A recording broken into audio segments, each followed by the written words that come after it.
രവിവർമ്മ തമ്പുരാന്റെ ഭാര്യ മേഴ്സിഭായ് തമ്പുരാട്ടി, സദാചാരബോധത്തിന്റെ കാവൽ പടയാളി. നിന്റെ സദാചാരത്തിന്റെ കഥകൾക്ക് കുറെയൊക്കെ എനിക്കും അറിയാമടി. നിന്റെ പഴയ കുറ്റിക്കാരുടെ കണക്കൊക്കെ വേണമെന്ന് ഞാൻ എണ്ണി പറയാം. പറയണോ? എന്റെ ക്യാമറയുടെ മുമ്പിൽ അരച്ചാൻ തുണി കൊടുത്ത് അഴിഞ്ഞാടിയ നിന്നെ വിവാഹം ചെയ്താണ് ഞാൻ എന്റെ ജീവിതത്തിൽ ചെയ്ത ഏറ്റവും വലിയ അബദ്ധം. പക്ഷെ നീ ഒന്നോർത്തോ, പറ്റിയ അബദ്ധം സമയം പോലെ തിരുത്താനും ഈ രവിവർമ്മയ്ക്ക് കഴിയുമെന്ന് മനസ്സിലായോ നിനക്ക്? ഇനി നീ അധികകാലം ഇവിടെ രാജകുമാരിയെ പോലെ വാഴാമെന്ന് കരുതണ്ട.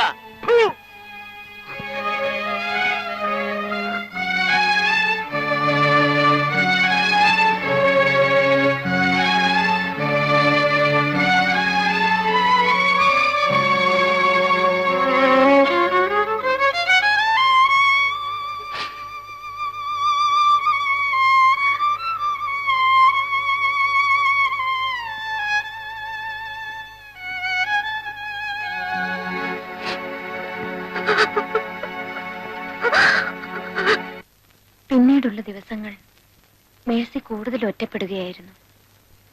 ആ വലിയ ബംഗ്ലാവിന്റെ കനത്ത ചുവരുകൾക്കുള്ളിൽ മേഴ്സി തന്റെ ദുഃഖങ്ങൾ ഒതുക്കാൻ ശ്രമിക്കുമ്പോൾ രവിവർമ്മയുടെ താളം തെറ്റിയ ജീവിതത്തിലേക്ക് പുതിയ പുതിയ പെൺകുട്ടികൾ കടന്നു വരികയായിരുന്നു.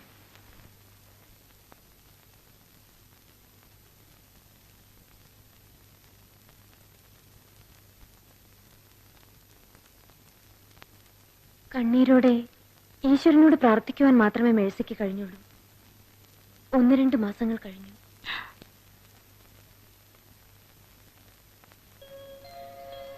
ആ സന്തോഷ വാർത്ത അറിഞ്ഞപ്പോൾ ദൈവം തന്റെ പ്രാർത്ഥന കേട്ടു എന്നവൾക്ക് തോന്നി.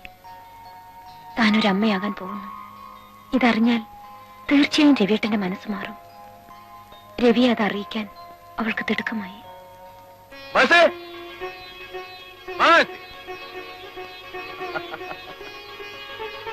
നീ ഫോണിൽ കൂടെ പറഞ്ഞല്ല സത്യമാണോ? എന്റെ മേഴ്സി ഒരു കുഞ്ഞിന്റെ അമ്മയാകാൻ പോകുന്നു. ഈ വീട്ടിലൊരു കുഞ്ഞ് ജനിക്കാൻ പോകുന്നു. എന്റെ എല്ലാ സ്വത്തുക്കൾക്കും ഒരു അവകാശം ഉണ്ടാകാൻ പോകുന്നു. വണ്ടർഫുൾ. നമ്മുടെ രണ്ടുപേരുടെയും ജീവിതത്തിലെ മറക്കാനാവാത്തൊരു ദിവസമാണ്. Unforgettable day. എത്ര ദിവസം കൂടിയാണ് രവിയേട്ടനൊന്ന് ചിരിച്ചു കാണുന്നത്. ഞാൻ എത്ര പ്രാർത്ഥിച്ചു. ആ സന്തോഷത്തിനിടയ്ക്ക് ഒരു പ്രധാന കാര്യം ചോദിക്കാൻ മറന്നു. ആരാ കൊച്ചിന്റെ തന്ത? മനസ്സിലായില്ലേ? നിന്റെ വയറ്റിൽ വളരുന്ന കുഞ്ഞിന്റെ തന്ത ആരാണെന്ന്. പ്ലീസ്, അവരൊന്നും വേണ്ട. നീ ഒരു വലിയ നടിയാണെന്നൊക്കെ എനിക്കറിയാം. ഇത്രയൊക്കെ പറയാമെങ്കിൽ അതും കൂടെ പറഞ്ഞാൽ എന്താ? ഒന്നിനും വേണ്ടിയിട്ടല്ല, ജസ്റ്റ് ഫോർ ആൻ ഇൻഫർമേഷൻ സൈ. അറിയാൻ വയ്യെങ്കിൽ അതും പറയണം. എന്തൊക്കെയാ പറയുന്നത്? എനിക്കാകെ പേടിയാവുന്നു. കണ്ണീരും സെന്റിമെന്റ്സും ഒന്നും വേണ്ട. ഏതായാലും നമ്മൾ തമ്മിലുള്ള ബന്ധം ഇന്ന് അവസാനിക്കാം. ആ സ്ഥിതിക്ക് നല്ല സുഹൃത്തുക്കളെ പോലെ നമുക്ക് പിരിയാം. പിന്നെ കുറെ കാലം നമ്മൾ ഭാര്യ ഭർത്താക്കന്മാരായിട്ട് ജീവിച്ചതാണല്ലോ. ആ അവകാശം വെച്ചുകൊണ്ട് ചോദിച്ചോളൂ, ഞാൻ എന്ത് തരണം? വലിയ തുകയൊന്നും ചോദിച്ചു കളയരുത്. 2-3 മാസമേ നമ്മൾ ഭാര്യ ഭർത്താക്കന്മാരായിട്ട് ജീവിച്ചിട്ടുള്ളൂ. അതുകൊണ്ട് റീസണബിൾ ആയിട്ടുള്ള റേറ്റ് പറയാം. ആലോചിക്കാൻ സമയം വേണം അല്ലേ? 1/2 മണിക്കൂർ കഴിഞ്ഞ് ഞാൻ വരാം. അപ്പോൾ എന്തെങ്കിലും തീരുമാനിച്ചിരിക്കണം. ആ പിന്നൊരു കാര്യം, പറഞ്ഞ തുക ഞാൻ തന്നു കഴിഞ്ഞാൽ ആ നിമിഷം ഈ വീട്ടിൽ നിന്ന് ഇറങ്ങിക്കൊള്ളണം. ഓക്കെ?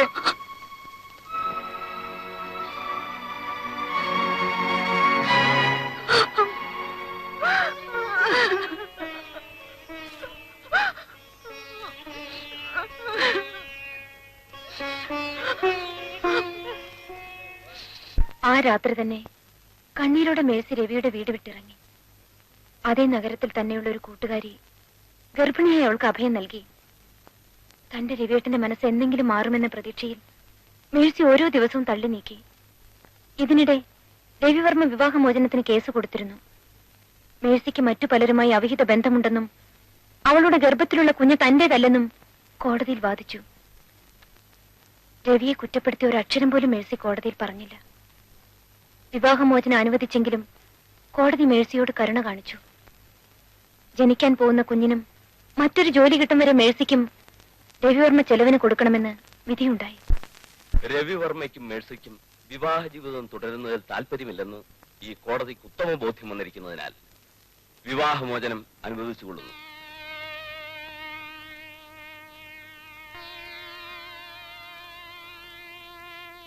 ഗർഭിണിയായ മേഴ്സിക്ക് പ്രസവ ചിലവുകളും ജനിക്കുന്ന കുട്ടിക്ക് പ്രായപൂർത്തിയാകുന്നതുവരെ ജീവനാംശവും ഒന്നാം കക്ഷി രവിവർമ്മ മാസം തോറും നൽകേണ്ടതാണെന്ന് ഈ കോടതി വിധിച്ചിരിക്കുന്നു.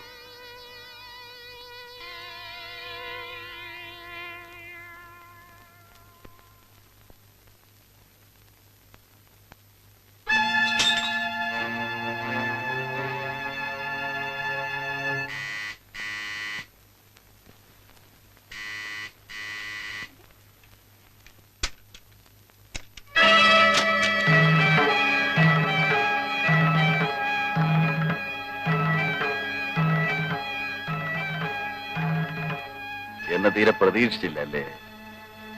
ചെലവിനുള്ള പണം മാസം തോറും തരിക എന്ന് പറഞ്ഞാൽ അതെനിക്ക് ബുദ്ധിമുട്ടുള്ള കാര്യം. ഒരുമിച്ച് തരാമെന്ന് കരുതി. വിരോധമില്ലല്ലോ?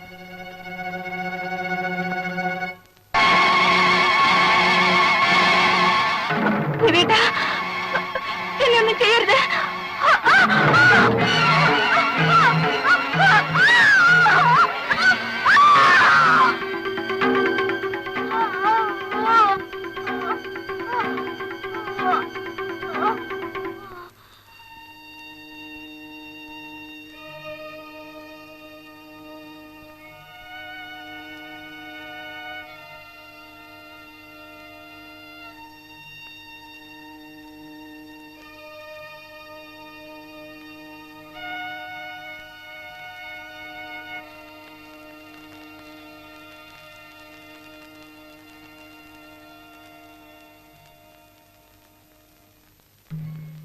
സുപ്രീം കോടതിയുടെ വിധിക്കെതിരെ രവിവർമ്മ പ്രസിഡന്റിന് ദയാഹർജി സമർപ്പിച്ചെങ്കിലും പ്രയോജനമുണ്ടായില്ല. നിസ്സഹായ ഒരു സ്ത്രീയെ, അതും ഗർഭിണിയായ സ്വന്തം ഭാര്യയെ ക്രൂരമായി കൊലപ്പെടുത്തിയ പ്രതി യാതൊരു ദയയും അർഹിക്കുന്നില്ലെന്ന് പ്രസിഡന്റിന്റെ വിധിയുണ്ടായി. തൂക്കുമരവും രവിവർമ്മയും തമ്മിലുള്ള അകലം ഇനി കേവലം 10 ദിവസങ്ങൾ മാത്രം.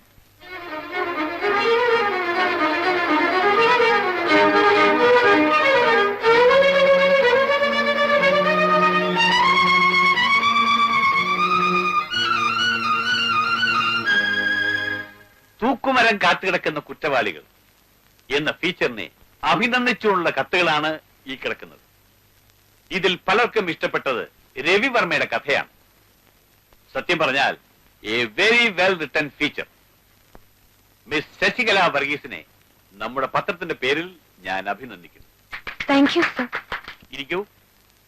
ഒരു കാര്യം നിങ്ങൾ ഓർക്കണം, എല്ലാ ആഴ്ചയിലും നമ്മളിങ്ങനെ എഡിറ്റേഴ്സ് കോൺഫറൻസ് കൂടുന്നത് പരസ്പരം അഭിനന്ദിക്കാനും പുകഴ്ത്താനും വേണ്ടി മാത്രമല്ല. ശക്തമായ വിമർശനം വേണം. എങ്കിൽ മാത്രമേ നമ്മുടെ പത്രത്തിന്റെ നിലവാരം ഉയരുകയുള്ളൂ. ഈ കിടക്കുന്ന കത്തുകളിലെ അഭിനന്ദനങ്ങളും അഭിപ്രായങ്ങളും അതിന്റെ മുഖവിലേക്ക് സ്വീകരിക്കാൻ നമുക്ക് നിവൃത്തിയില്ല. പലരും അവരുടെ പേര് പത്രത്തിൽ അച്ചടിച്ച് കാണാൻ ആഗ്രഹിക്കുന്നവരാണ്. പക്ഷേ ഈ കത്ത് അങ്ങനെ ഇങ്ങ് തള്ളിക്കളയാൻ പറ്റുകയില്ല.